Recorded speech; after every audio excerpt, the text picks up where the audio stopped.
or welcome back to a new video.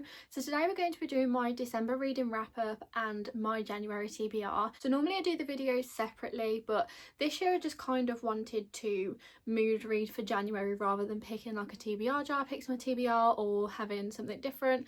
I've got some other videos planned throughout January, so I just wanted to do the vibes I'm feeling for January, so I'm going to mash them both up in today's video. We're going to start with all the books that I've read in December. There were 8 in total and I am still currently reading one, so today's actually New Year's Eve and I'm aiming to finish this book before New Year's Eve, but I'm only like 20% of the way through, so we'll see whether I can. It is going quite fast when I'm reading it, I just need some dedicated reading time, so hopefully this afternoon I can have some of that. I kind of want to finish it and have a fresh slate for the new year, but let's dive into all the books that I read in December. Starting off, I read Christmas in Chestnut Springs on my Kindle, which is a novella, obviously linked to the Chestnut Springs series. Very short, it was only 5 chapters, 1 chapter for each of the characters throughout Chestnut Springs. So obviously there's 5 books in Chestnut Springs. All of the characters come together in this novella and they're all spending Christmas at the ranch. It was a really cute, easy breezy read. I really loved it. I literally read it in one sitting because it was so quick, so easy to read, and it was really nice being back in the world of Chestnut Springs. I ended up giving this one 4 stars, which again, I feel like it's quite hard to rate novellas, but I feel like just the nostalgia of being in Chestnut Springs gave this one a 4 star. I mean, it was only 5 chapters, like I say, it was very quick, but I highly recommend if you're looking for a Christmassy read. I suppose now is not the time to be recommending Christmassy reads, now Christmas is over, but you can read it or save it for next year, or I suppose you can read it whenever you want. It was a nice ending to the Chestnut Springs series. It wasn't a necessity to read, but it was just nice to be back with the characters. Next book that I read in December was The Infinity Between Us by N.S. Perkins. This one I picked up because it was part of my 24 for 2024 TBR, and it was a video that I filmed in Bookmas where I was trying to finish off the TBR or get some of the other books finished. But this one I picked up because it was kind of, the plot line seems similar to Every Summer After, which is one of my favourite books of all time, which is by Carly Fortune. This one follows Violet and Will. So they used to be best friends until one summer an incident happened that just made them not speak to each other for years. So their family used to go to their joint beach house every single year and spend the whole summer together. So Will and Violet haven't spoke for all this time, and then their families decide to sell the joint beach house. So Violet goes there to finalise the sale, and when she turns up, Will is also there. The book then follows the past and present tense of what happened that one summer and then them working through their issues in the present tense as well. So I really enjoyed the story. I ended up giving this one 3.75 stars. However, I feel like nothing is going to hit the same as Every Summer After, and I feel like that's why it doesn't have such a high rating. I mean, I really enjoyed the story, and I've read some of N.S. Perkins' other books as well, and I do definitely want to continue some of the other books that she's written, but I just feel like because I compare it to Every Summer After, nothing is going to be that book for me, which is totally fine. But yeah, I didn't enjoy it as much as that book, but I definitely still enjoyed it. Then I read Practice Makes Perfect, which is the second book in the interconnected standalone series of When in Rome. So Will is Amelia's bodyguard from the first book, and he moves back to Rome to be her bodyguard again on the run up to her wedding. Annie is Noah's sister, so Noah is also from the first book as well. He's the male main character. Will is viewed as a playboy who doesn't do relationships, so he is picked to be Annie's dating coach because they view him as like the perfect person to do this job. He then teaches Annie how to date, so she's been on a couple of bad dates and she kind of wants to fix that. She thinks something's wrong with her, so he kind of goes through, teaches her how to date, the kind of dating etiquette and that sort of thing. And they're doing the dating coaching, they then kind of find a romance along the way. But I just loved this one. I ended up giving it 4.5 stars. I really enjoyed this more than I thought I would, and I think I enjoyed this one over When in Rome, which I still really enjoyed that book as well. But I adored this book. Will and Annie were just so cute. Their relationship was really nice, the fact that they had quite open communication between the two of them, and it was just so rom-commy, and I think I just picked it up at the right time. The next book that I read was The Christmas List, which again I read on my Kindle, and I was kindly sent this book to read as an ARC. So it's Maren Moore's new release for 2024, and it's a Christmas novella. Our main character is Josie, and she's a teacher in the small town. She has a new student in her class, Lucy, and when Lucy's dad comes to the school to meet Lucy's new teacher, Josie realises that it's her childhood sweetheart Wyatt.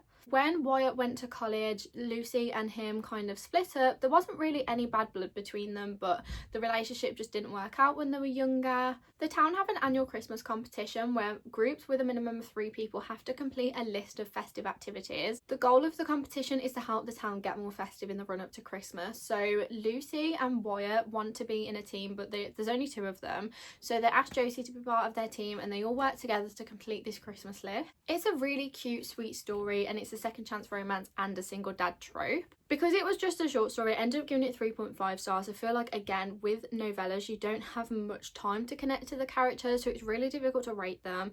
But I still really enjoyed it and definitely recommend for the festive season. The next book that I read was also a Christmas novella on my Kindle, and it was My December Darling, which was one of my book club's book of the month for this month. It's a holiday romance set in Lake Wisteria, which is the same location as the Lakefront Billionaires series. Our main character, Catalina, she had an ex-boyfriend, and her sister is actually now marrying said ex-boyfriend. She's a travelling paediatric nurse, which is back in town for her sister's wedding and to help her on the run-up to getting ready for her wedding. She ends up working in the same hospital as the best man, who she hates. She kind of thinks he has a hero complex and she just doesn't really like him and his character. However, her family have asked her to make an effort with everyone for the wedding, just, you know, trying to be nice to everyone, keep it civil. She then realises he's actually not that bad and they kind of have a little bit of a romance going on.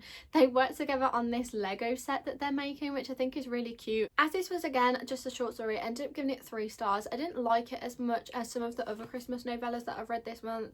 I just feel like she went from not liking him for not a legit reason as well to then they just fell in love, which was a little bit random, but I still think it was quite cute. I liked the setting, and I always like a hospital setting as well, where both the main characters are doctors. It just reminds me of Grey's Anatomy, but other than that, it wasn't my favourite novella of the month, but I still feel it's good for the holiday season. I picked up one of my most anticipated reads of the year, and that is Magnolia Park's Into the Dark. This was an immediate 5 stars for me. I just went into it knowing it was going to be 5 stars. This is the 5th book in the Magnolia Park series, but the 3rd in BJ and Magnolia's point of view. Follows on from the aftermath of Magnolia Park's The Long Way Home, so I can't talk too much about it because it directly links to stuff that happened in that book. The characters in this book are dealing with a lot of emotions. We've really grew since the start of the series, and you can really see they're trying to work together as a couple, and there's just a lot going on. If you've read The Long Way Home, you'll know the ending of that one, so this one was a very, very heavy read. I really loved it. You can really see how we've gone from like the first book right through to this one. Just the growth of the characters is massive. As I said, this was immediate 5 stars for me, and I'm really sad that this is actually the last one in Magnolia and BJ's perspective. Then the next book I read is actually like short stories compiled into one book, and that is the Mindfuck series. So again, I read this on my Kindle because all of the books are on Kindle Unlimited. It follows Lana Myers, who is a serial killer who she had a really terrible thing happen to her in her past, so she's now revenge killing all the people involved in the incident. Then we have Logan Bennett, who is an FBI agent looking for her. However, he doesn't know it's her, so he is studying the case, he's trying to find the killer, but he doesn't obviously realise it's her. They then meet at a coffee shop, absolutely nothing to do with the case whatsoever. She doesn't know he's an FBI agent, he doesn't know that she's the serial killer, and then a romance blossoms between the two. Obviously, it's a very high stakes romance because he could literally find out that it's her at any given moment. Ended up giving it a 4.5 star. I think it was just the high stakes anticipation of literally at any moment he could find out that it's her, that just the adrenaline just pushed me through the story, but absolutely like ate this up. I literally loved it. So I wasn't expecting to love it as much as I did, but I was desperate to finish it and see where it was going. Then I read Lightlark, which was my book club's other book of the month for December, and I actually really enjoyed this one too, so I ended up giving it a 4.5 stars.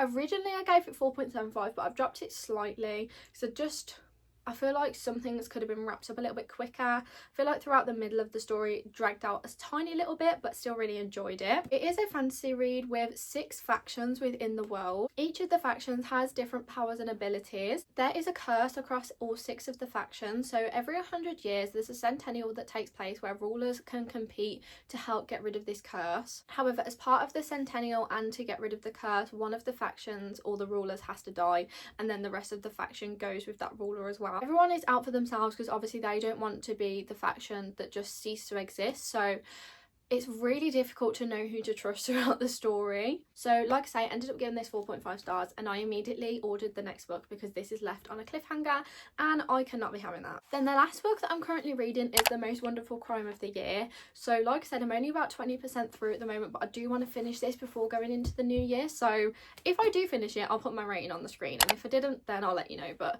yeah, I really want to finish this. I'm enjoying it so far. I like the rom-commy vibes and the banter between the characters. I just know that this one is going to hit hard because honestly the banter already is phenomenal. Now let's run through my January TBR. So one of the books that I want to read is not actually here. I have ordered it, but it hasn't arrived yet, and that is Nightbane, which is the second one to Lightlark. So I really want to read that one in January because I've just finished Lightlark and it was amazing, so I can't wait to read the next one. Then we have Beg, Borrow or Steal by Sarah Adams. So I was kindly sent an early copy of this book by Headline Eternal, so thank you so much to them and to Sarah for sending me this book. I am really excited to get to this one, and it is actually my book club's book of the month for January, so it just kind of worked out perfectly. So I think this will be one of the first ones that I read in January, or the first book, because I want to read it before it obviously comes out so I can do an early review, because that was the whole purpose of having an early copy. So I do really want to read that first thing. Then the next book that I have is Graveyard Shift by M.L. Rio. So this is only a short one. Again, I'm trying to mix it up a little bit in January and try and balance out my books and not just give myself like 6 massive books to read at the start of the year. This one's also highly anticipated, and again, it's only a short one. It's an interesting concept, so I'll let you know my thoughts on it throughout the month. Then we have Assassin's Blade, which I am going to start my Throne of Glass journey, and I am going to read Assassin's Blade first.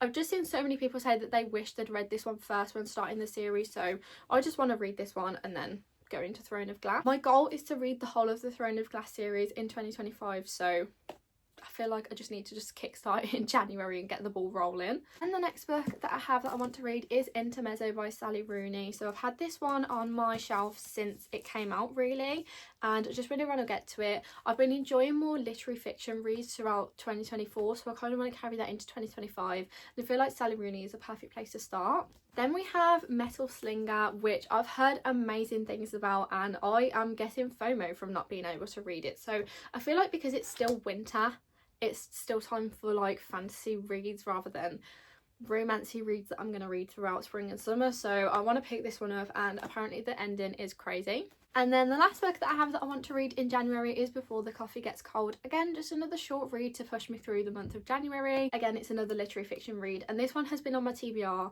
for years. I've actually physically had this book for years, so I feel like now is the time to start getting stuff crossed off. Those are all the books that I read in December, and those are all the books that I'm planning to read in January. Let me know whether you've read any of them and what's on your January TBR, and I'll see you in another video super soon.